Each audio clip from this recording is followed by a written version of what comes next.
Welcome back. All right, so it is a 10-game losing streak. By my own rules, I do have to talk about a team on a 10-game losing streak as I talk about a team on a 10-game winning streak. And in this case, this losing streak could it go 82? Because it just, and I know that sounds facetious, but it is hard to find positives when you're looking at the San Jose Sharks. And again, as I was watching that game last night, I thought, is this the worst team I've ever watched? Sportsnet quipped. I think it was Ken Reed that said when they were talking about the game last night, they said, and so the Canucks beat the Kansas City Scouts 10-1. And yeah, the Kansas City Scouts, a team that lasted 2 years. They had a miserably bad record both seasons. And it does feel like San Jose is on a dark path. And this is the thing with a rebuild, right? You can tear it down and get this bad, but then building it back up can be a challenge. So when we look at this team, and I want to get into the stats, but I also want to talk about the streak first. So it started with them losing against Vegas. Now, if you also look at the 10 teams they've played so far, there's not very many bad teams on here. I did a video before the season started and said the schedule maker really, really hates San Jose. Because it was clear that San Jose, a team that wasn't going to be very good, was going to be up against some of the best teams. So, against Vegas in that first game, it was tied 1-1 after 1.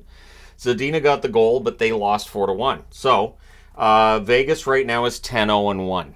And so that's something I wanted to talk about was the record of teams that have played them.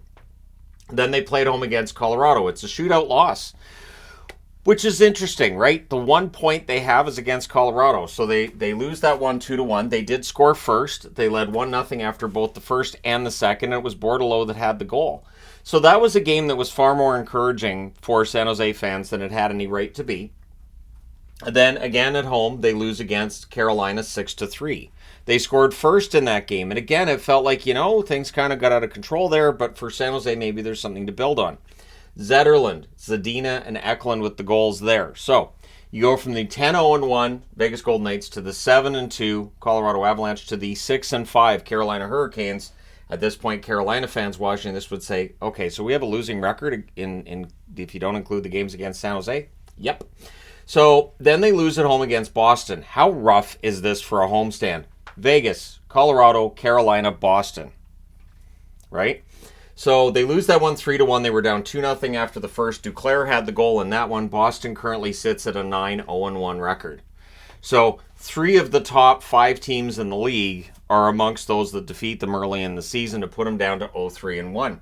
Then they go on the road. They lose against Nashville 5-1. They were down 1-0 after the first, 3-0 after the second. Hurdle had the goal in that one. Nashville currently sits at a 4-6 record. So again, for Nashville fans, you're 3-6 when you're not playing the Sharks. Then they lose in Florida 3-1. No shame there, it happens. They scored first in that one. Zetterlund had the goal. Florida currently sits at a record of 5-3-1. Then they go to Tampa Bay. They lose 6-0, and this is where things really feel like they're accelerating. And the results are just getting worse. So they were down 3-0 after the first. Tampa Bay wins that one 6-0. They're 4-3-3 on the season. They've had their own struggles. Then they go to Carolina, and they lose 3-0. So Carolina tightens things up a bit, gives San Jose nothing.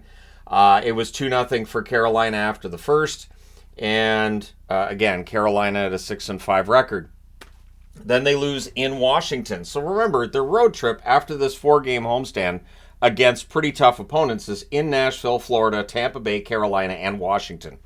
They lose 3-1 in Washington at the end of the road trip. They did score first, and they led 1-0 after the second. Washington, a team with its own issues of getting goals. So it looked like they might be able to hold on there. Cunnin gets the goal, but it is a 3-1 win for Washington. Washington currently 4-4-1 on the year. Last night against Vancouver, 10-1. 10. And if Vancouver had played better in the third, I don't think they would have had the one. I think it would have been 10-0, maybe 11-0 if Vancouver hadn't taken their foot off the gas. So it's 4-0 after the first. It's 8-0 after the second. Zetterlund ends up getting the goal, so he has goals in 3 games.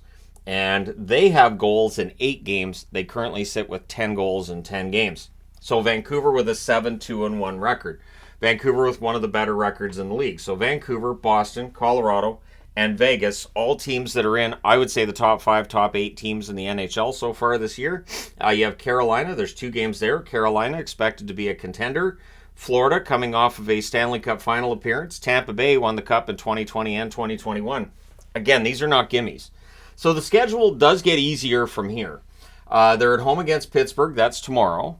Pittsburgh's 3-6 to start the season. But it's Erik Karlsson's homecoming. You know he's going to want to get some goals against San Jose. Then they're home against Philly. Philly desperately needs the win, so expect Philly to bring their A game. And while Philly has been having their own struggles at 4-5-1 against San Jose, I like Philly's chances. Then they're at home against Edmonton. That's going to be interesting. So the Oilers have found ways to self-destruct early in the season. If San Jose gets that early lead, and if anything in this 10-game losing streak, they have shown they can score first.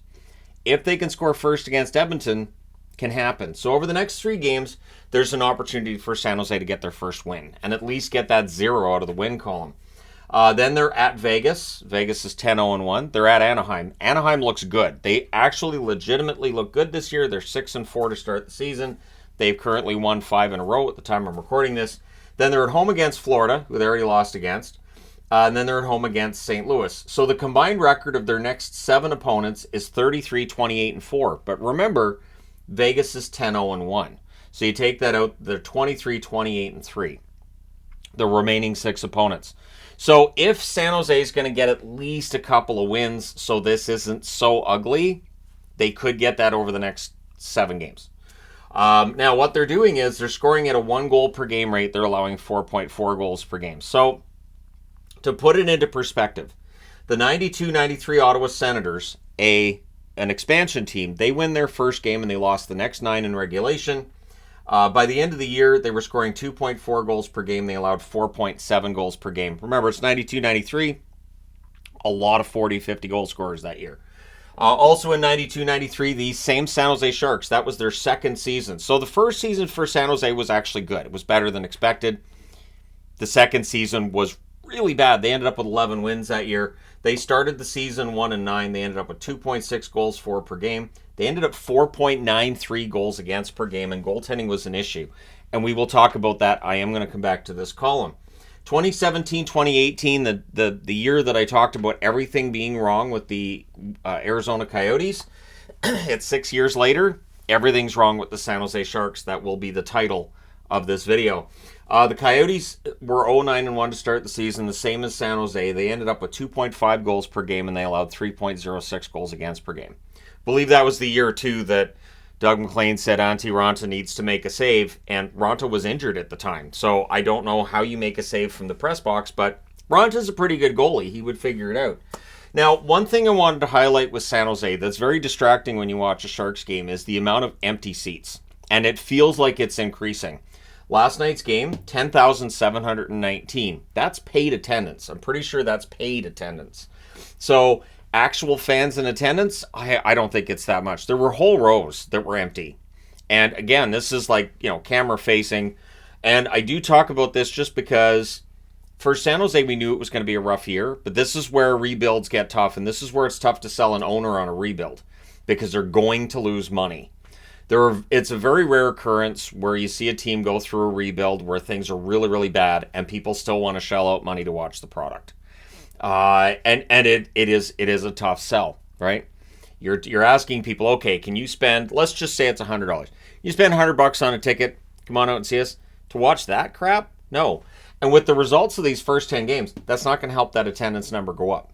So outside of them making tickets dirt cheap, outside of them giving tickets away, which is a terrible idea for an NHL team, unless they really can't draw and they're really hoping concessions builds things up, this is a rough year. Now, when we look at this team, their leading scorer, and so we'll get over to the scoring column, Hertl, 10 games, 1 goal, 4 assists, 5 points. You want more out of Hertl, but if you're playing against the Sharks right now, who do you key on? Hertl. So, if you shut down Tomas Hertl, this team can't hurt you. He has an $8.137 million cap hit until 2030. So while I'm sure there will be calls for, hey, they can trade Hertl, not when he's not producing, they can't. So if you're going to trade Tomas Hertl, he has to be playing well, because otherwise teams are just going to say, he's signed till 2030? No thanks. $8 million till 2030, that's a no-go for me. So that contract right now is not movable, I don't think, because teams have already said they don't want... Besser was the one who was out there. Oh, they don't want Besser because of the cap hit and contract. Look how he's playing and look at his cap hit, compare it to Hurdle. To this day, if you put Besser on the market, you're still not going to get a lot of calls. Zetterlund is just the marketplace now. Zetterlund, 10 games, 3 goals, 1 assist, 4 points. Might be their best forward, which, again, is kind of damning praise there, right? Zadina, 2 goals in 10 games for him. No assists. Bordeleau, 6 games played, 1 goal, 1 assist, 2 points. Eklund has a goal and an assist. And at this point, does it do you any good to have Eklund in the lineup, or should Eklund be down with the Barracuda and just spared from this? This is just a mess. Cunnin with a goal and an assist thus far in 10 games. Cunnin, though, has been one of the more prominent members of the team offensively. You got to think he'll start putting the puck in the net. Ferraro has 2 assists so far. One of the pucks last night went in off of his skate. More alarming with Ferraro is he's a -10 in 10 games. That's not going to make it work. Burrows is not on the board because Kyle Burrows is not expected to score, but he has a -10 in 10 games. And then you get to Duclair. He just has 1 goal in 10 games. He's a -10 as well. Duclair, $3 million cap hit for this season. I think when they picked up Duclair, it was probably with the idea of they could rent him out at the deadline. Again, if he's not producing, it will be tough to move him, especially since he was coming off of a year last year in Florida where he missed most of the season, and offensively he didn't produce. So at this point, he's a $3 million player. You're not getting that play from. And so it's tough to sell a contending team looking to add at the deadline on picking up Duclair. Even if you retain 50%, it's still hard to move him at $1.5 million. Hoffman, $4.5 million cap hit for him for this season, and then he's a free agent. He only has 1 assist in 9 games. So it's been a gradual decline for Hoffman, and this year it's just not there. He's had opportunities. I think he's hit crossbars in games and stuff. I'm pretty sure I've written his name down for that on the board. But again, at $4.5 million, nope. LeBanc, of course, how many years ago was it we talked about LeBanc giving San Jose a contract that wasn't really fair because he was getting way below market value? Well, now that's changed. He gets $4.725 million. At least that's the cap hit for this year.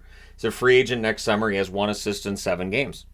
So a lot of money for these guys who might be rentals at the deadline. You're going to have to get creative if you're going to move them at the deadline. Granlund, 3 games, no points, $5 million cap hit until 2025. So he came over, of course, when Carlson leaves.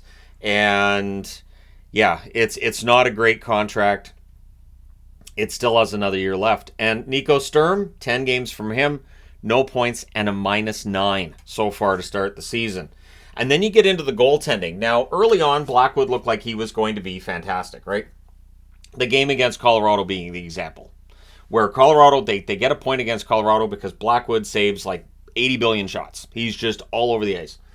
And early on, it looked like Blackwood was going to keep them in games and might win them some games. But he has shown signs of either he is wearing down from all just the shot volume, or once the team's got this horrible record and it's just going in the wrong direction, it has to be hard to get motivated as a player.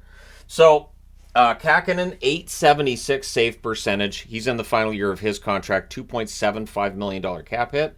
So the good news for San Jose fans, next summer they've got tons of cap space, and maybe you get Will Smith into the lineup. That'll help offensively. Maybe he can get turned around next year, but this year it looks rough. Blackwood, .895 save percentage now. He's got on a 2-year extension that the cap hits $2.35 million a year. He started out really, really well, and now it's fallen off. In last night's game, I would say both goaltenders, I'll say 2 of the goals on both goaltenders, probably a little bit on the sketchy side. Yes, Vancouver was very good, but if the goaltending had been better for San Jose, you don't put up a 10 spot.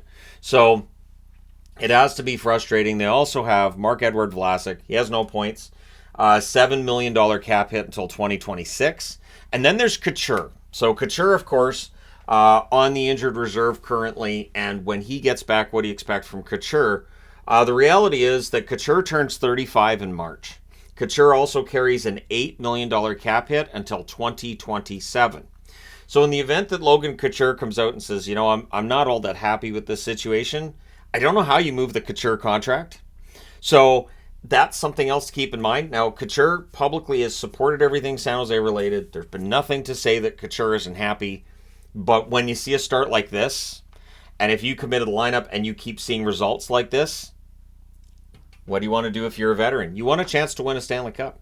So I don't know how you make this work if you're San Jose. And again, if Logan Couture comes out and says, I'd like to go somewhere else. If Tomas Hertl comes out and says, I'd like to go somewhere else. I'm not sure how you accommodate either of them since their combined cap hits are $16.137 million a year. And this is where I get into that discussion, and it's an interesting one, right? When your veterans are up and they're a part of the franchise and they're the face of the franchise, and Couture definitely face of the franchise, Hertl can be a face of the franchise as well. Are you better off if you know your team's going into some sort of rebuild to let them go and risk the wrath of the public and the wrath of media and the wrath of some players too? Be like, why didn't you keep them? Or do you sign them to those long-term extensions and then just deal with the ramifications from that as well? Because again, it's something I was asking myself towards the end the last time that the Sedins signed a contract in Vancouver. Remember at the time thinking, it's great they'll finish their career in Vancouver. However, if Vancouver takes that, was it 16 million combined in cap space, and if they use that on these players, and like on some level in my mind I thought, it might be better instead of going with the loyalty to say, we're not in a place where we should be keeping a veteran on that cap hit or two veterans on that cap hit. So for San Jose, there's a lot of decisions here for Mike Grier. There's a lot of things he needs to figure out.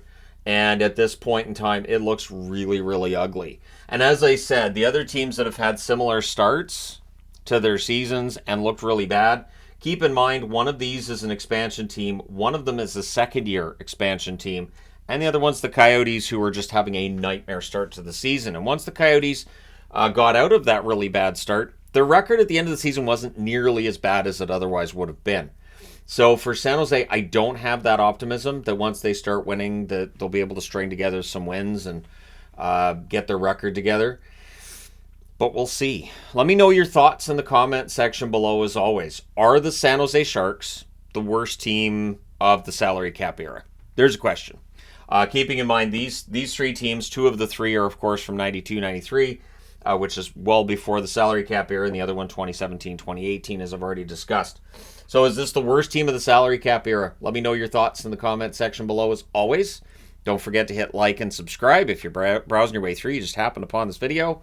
And when a team is this bad, should Gary Bettman just step in and go, I love the lottery, but San Jose really needs Macklin Celebrini, or whoever is the number one pick once we get to next June, right? Maybe it won't be Celebrini. He's not as running away with the first number one overall spot as Bedard was last year. So what do you do? How do you fix it? And how long are San Jose going to be this bad? I've talked about rebuilds and how much longer they seem to take now than what they took 20 years ago. This could take a while. Let me know your thoughts. Hit like and subscribe if you haven't done so already. Thank you guys so much for all your support. I will talk to you again soon.